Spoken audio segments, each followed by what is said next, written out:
Dans le documentaire Influences, disponible sur Prime Video depuis le mercredi 28 février, Iris Mittenard lève le voile sur son installation à Dubaï avec son fiancé Diego El Glaoui.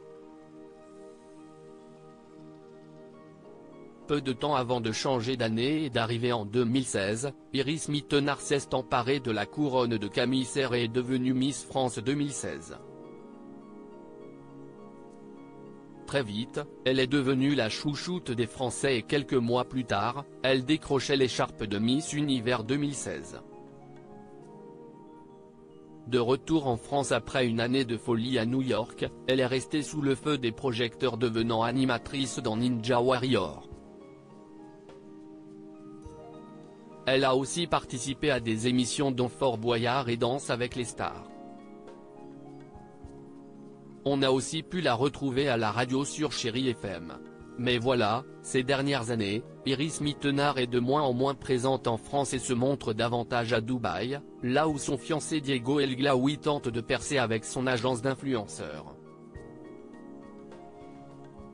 Iris Mittenard se confie sur sa vie à l'étranger. « Mon choix d'être à Dubaï est avant tout pour suivre mon chéri » ce mercredi 28 février, Prime Video met en ligne sur sa plateforme de streaming le documentaire Influences, consacré à l'entreprise de Diego El Glaoui.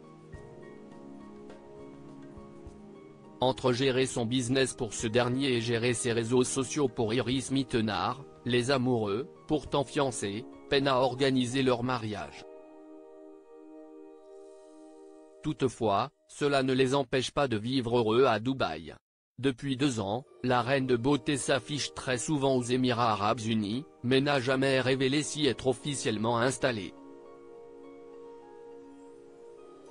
La ville n'ayant pas toujours bonne réputation à cause des nombreux candidats de télé-réalité qui s'y sont installés depuis le début des années 2020.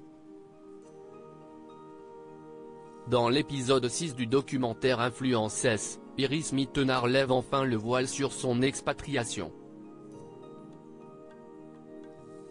« Mon choix d'être à Dubaï est avant tout pour suivre mon chéri », confie-t-elle. Un choix de sécurité pour celle qui a été victime d'une tentative de cambriolage et 2 tentatives d'agression. Cependant, ce n'est pas l'unique raison. Si est aussi un choix de sécurité et de bien-être mental, ajoute-t-elle.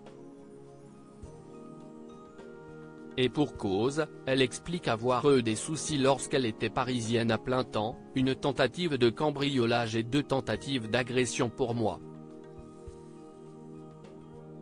J'ai besoin de me sentir bien dans la vie de tous les jours, d'être dans un univers où les gens ne me reconnaissent pas tous dans la rue, où je puisse bouger tranquillement, où je puisse me déplacer sans y penser et où je puisse être sereine, détaille-t-elle sur Prime Video.